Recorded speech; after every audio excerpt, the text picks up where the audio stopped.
So hello everyone, hope you all are doing good. So today we are going to discuss on a next topic जिसका नाम है summative evaluation. तो जैसे कि हमने किया फॉर्मेटिव इवैल्यूएशन क्या होता है, जो कि मतलब आपकी टीचर जो बीच बीच में आपको फीडबैक प्रोवाइड करते हैं, आपकी हेल्प करते हैं ताकि आप इम्प्रूव कर सको। ठीक है जी, आपको आपकी एबिलिटीज़ मिस्टेक्स के बारे में पता लगे, वो होती है फॉर्मेटिव। अब समेटिव क्या होती है, जब डायरेक्टली आपको आपके रिजल्ट्स दे दिए जाते हैं। ठीक है जी, डायरेक्ट आपको रिजल्ट मिलता है और इसका नेगेटिव पॉइंट यही है कि आप इसको वापस से इम्प्रूव नहीं कर पाओगे। फॉर एग्जांपल जैसे कि आपके एग्ज़ाम्स हुए और एंड में आपको रिपोर्ट कार्ड मिल गया, बस ये था आपका इतना सा काम कि आपको रिपोर्ट कार्ड मिल गया, बट अभी आपके पास ऑप्शन नहीं है कि आप फिर से एग्ज़ाम दे सको और फिर से न्यू रिपोर्ट कार्ड तैयार जाता है कि ये आपका रिज़ल्ट है जो आपने अब तक स्कोर किया है, वो होती है summative. So let's start. It is use to measure the growth after instructions. Instruction के बाद जो आपकी ग्रोथ हुई है, मतलब कि कितना आपने इम्प्रूव किया है उस चीज़ को लेकर, उस बेसिस पे स्कोर किया जाता है and are generally given at the end of the course. ठीक है, हमेशा कोर्स के एंड में दिया जाता है in order to determine whether the long term goals have been met, कि क्या आपने वहाँ तक जो आपका गोल है वो आपने अचीव कर लिया है या नहीं किया है। तो वो सब चीज़ें देखने के लिए समेटिव इवैल्यूएशन किया जाता है। अगर मेरे पॉइंट ऑफ व्यू से देखो तो फॉर्मेटिव बहुत ज़्यादा बेनिफिशियल है एज़ कम्पेयर टू समेटिव। और इनमें मतलब फॉर्मेटिव में प्लस पॉइंट ये है कि आपको पता लग जाता है कि आपकी कमियां कहाँ पे है और आप इम्प्रूव कर सकते हो। बट समेटिव में क्या दिक्कत आती है कि आप इम्प्रूव नहीं कर पाते क्योंकि आपके पास अभी ऑप्शन नहीं बचता, आपको सीधा आपके क्या है रिजल्ट्स दे दिए जाते हैं। ठीक है जी, अब उसके बाद it's purpose is to let the teachers and the students know the level of accomplishment attain, that is final exam. कि बस इतना पता लग जाता है टीचर को और स्टूडेंट को कि बच्चा कहाँ तक स्टैंड करता है, बच्चे ने कहाँ तक सीखा उस पूरी क्लास में, फाइनल एग्ज़ाम्स में। ठीक है जी, उनके नंबर्स के बेसिस पे देखा जाता है कि बच्चे ने अब तक क्या सीखा। ठीक है, बेनिफिट्स, तो इसके बेनिफिट्स क्या हैं। Necessary for determining students grade and placement, बच्चे के क्या ग्रेड्स हैं और बच्चे को कहाँ प्लेसमेंट मिलेगी या कि अगली क्लास में जाना है या नहीं। अगर कॉलेज की बात की जाए तो क्या आगे कोर्सेज़ में जो प्लेसमेंट है वहाँ पे बच्चा जा सकता है या नहीं, ये सब उनके नंबर पे बेसिस पे देखा जाता है। Then second is encourages students activity engagement with the course material, कि जो आपको कोर्स मटेरियल प्रोवाइड किया जाता है बस वो चेक किया जाता है कि क्या बच्चे को इनकरेज किया गया है, उन एक्टिविटीज़ के थ्रू इंगेज किया गया है या नहीं किया गया। Next is evaluate what your students have learned during the course, और एंड में उन मार्क्स के बेसिस पे देखा जाता है कि बच्चे ने पूरे कोर्स में अब तक सीखा क्या है। जस्ट इतनी सी चीज़, ऐसा नहीं है कि कोई इम्प्रूवमेंट होगी या कुछ होगा, नहीं, बस जस्ट ये देखा जाता है कि क्या बच्चे ने सीखा है, कहाँ तक सीखा और कितनी मतलब उसको ज़रूरत है। अगर ज़रूरत हुई भी तो अभी आपके पास कोई ऑप्शन नहीं है कि आप उसको इम्प्रूव कर सको। ठीक है जी, बस वो मार्क्स के बेसिस पे ही उसको नेक्स्ट क्लास में प्रमोट कर दिया जाता है। Then understand how prepared your students are for the next academic year, वही अगली क्लास के लिए बच्चे को प्रमोट कर दिया जाता है और पता लग जाता है कि बच्चा यहाँ तक स्टैंड करता है और बच्चे के इतने नंबर आए हैं और अगली क्लास में वो कहाँ तक जा सकता है। तो ये सब चीज़ें बताई जाती हैं इसमें। Measures the growth after instructions के बाद, मतलब जब आपका एग्ज़ाम्स हो गया तो देखा जाता है कि बच्चे की ग्रोथ कितनी हुई है, बच्चा इम्प्रूव किया है या पिछली टर्म्स के बेसिस पे उनको कंपेयर किया जाता है कि क्या बच्चे के मार्क्स इम्प्रूव हुए हैं या कम हुए हैं। ये सब चीज़ें देखी जाती हैं सिर्फ।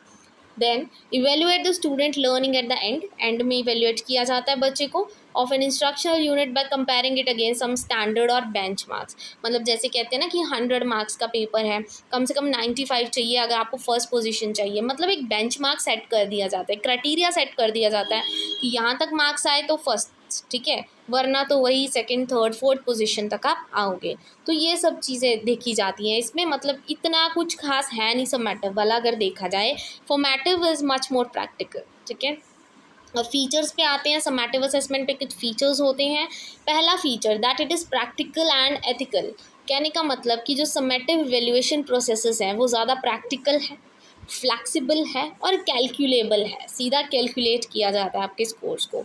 दे are well aligned which makes it simple for the instructor to incorporate them into a training program. It provides clear learning and teaching boundaries. सीधा बाउंड्रीज सेट की जाती हैं कि ये आपके स्कोरिंग है, एंड में आपको रिजल्ट दे दिया जाता है। ठीक है, बिल्कुल प्रैक्टिकल और एथिकल है, सिंपल रूल्स के अकॉर्डिंग। ठीक है, then comes it is reliable. Reliability मतलब वही सेम बेंच मार्क सेट किए जाते हैं हर एक बच्चे के लिए, ठीक है। बच्चे की कैपेबिलिटी पता लग जाती है आपको कि बच्चा कितना कैपेबल है। जैसे एक टीचर है वो अपना एक आ रहा है, जैसे मैं साइंस टीचर हूँ, मैं अपना सब्जेक्ट पढ़ा रही हूँ और मैं सोच रही हूँ कि मैं बच्चे को इतना पढ़ाती हूँ और ये एक पॉइंट मैंने सेट कर दिया कि बच्चे को इतना मतलब समझ आ जाएगा, ठीक है, और इतना बच्चा इम्प्रूव कर सकता है या इतने मार्क्स बच्चा ले सकता है। तो मैं देखूंगी कि कितने बच्चे कैपेबल हैं, कि उन्होंने मेरे सब्जेक्ट में कितना स्कोर किया, या मुझे पता लग जाएगा कि मेरे मेथड्स ऑफ टीचिंग में अगर कोई दिक्कत है तो मैं उस चीज़ को इम्प्रूव करने की कोशिश करूँगी। तो ये सब चीज़ें ध्यान में रखनी होती हैं, ठीक है। Being a standardized method of knowledge based assessment, summative evaluation provide reliable and exact results मिलते हैं आपको, ठीक है। It is easier to reveal students capability in the field, बच्चे की कैपेबिलिटी पता लग जाती है उस फील्ड में कितनी है। It also provide consistent and accurate outcomes when used in relevant context, ठीक है जी, बिल्कुल accurate results आपको मिल जाते हैं। Then comes the variety. Variety में क्या है, students are encourage to exhibit their knowledge and skill in several ways under the summative valuation method, कि बच्चा अपनी बहुत सारी स्किल्स देख सकता है, एग्जिबिट कर सकता है, बच्चे को इनकरेज किया जाता है कि वो अपनी स्किल्स को दिखा सके। You need to keep in mind that this method is used for an identified purpose and it's limited to material shared during training और कोर्स, कि ड्यूरिंग ट्रेनिंग और कोर्स आपने कितना मटेरियल बच्चों को प्रोवाइड किया, means being a resourceful teacher, आपने कितना उनको हेल्प किया, ये उनके एंड स्कोर्स में, उस कोर्स के एंड में पता लग जाएगा कि कितने आपके टीचिंग मेथड्स क्या है बेनिफिशियल थे बच्चों के लिए, ठीक है। बहुत वैरायटी ऑफ मेथड्स आपने यूज़ किए होंगे, अब एंड में कौन सा मेथड यूज़ किया, मतलब आपने मेथड यूज़ किया और एंड में कौन सा ज़्यादा बेनिफिशियल हुआ, तो ये रिजल्ट आपको भी अपना मिल जाता है, ठीक है। Then come validity, that it is valid, क्या वो लाइफ लॉन्ग वैलिडिटी है। कोर्स के बाद अगर आप किसी नेक्स्ट कोर्स में भी जाते हो, क्या जो आपने पढ़ाया है अब तक बच्चे ने समझा है, बच्चे को अपनी कैपेबिलिटी पता लगी है, क्या वो नेक्स्ट कोर्स में भी वैलिड होगी, ठीक है। Always remember that summative assessment examines the student's skill in a particular subject matter in line with the objectives and learning goals of the training or the course, ठीक है। Particular subject से related बच्चा कितना सीख पाया, बच्चा कितना capable है, तो ये सब चीज़ें। क्विक रिपोर्ट्स, तो देखिए समेटिव है, फटाफट बच्चा क्या एग्जाम्स देगा, आप क्या करोगे, एक स्कोर बना दोगे उसका कि ये इतना, रिपोर्ट कार्ड में प्रॉपर स्कोर्स लिख दोगे चेक करके पेपर के इतने इतने मार्क्स हैं, तो फटाफट आपको रिजल्ट्स मिल जाएंगे अपने, ठीक है। क्विक रिपोर्ट्स बन जाएंगी। As the main idea behind summative evaluation is to check student progress, यहाँ पर हमेशा समराइज रिपोर्ट होती है रिजल्ट की आफ्टर द एग्जामिनेशन एंड्स, जैसे एग्जाम खत्म होता है आपको क्या है, आपके रिपोर्ट कार्ड्स मिल जाते हैं, ठीक है जी। This help the instructor to compare students past and present performance, कि बच्चे की पास्ट परफॉर्मेंस क्या थी, अब बच्चे की प्रेजेंट परफॉर्मेंस क्या है, उसके मार्क्स को देखकर पता लग जाता है कि फर्स्ट टर्म में कितने मार्क्स है, सेकंड में कितने हैं, और अब फाइनल रिजल्ट्स में उसके कितने मार्क्स आए हैं, तो टीचर इजीली कंपेयर कर पाता है, ठीक है। मतलब फटाफट आपको इसके रिजल्ट्स मिल जाते हैं देखने के लिए। तो ये कुछ फीचर्स थे। नेक्स्ट वीडियो में हम इसके एडवांटेजेस और डिसएडवांटेजेस के बारे में डिस्कस करेंगे। और अगर आपको आज की वीडियो अच्छी लगी हो then please don't forget to like and subscribe my channel. Thank you very much.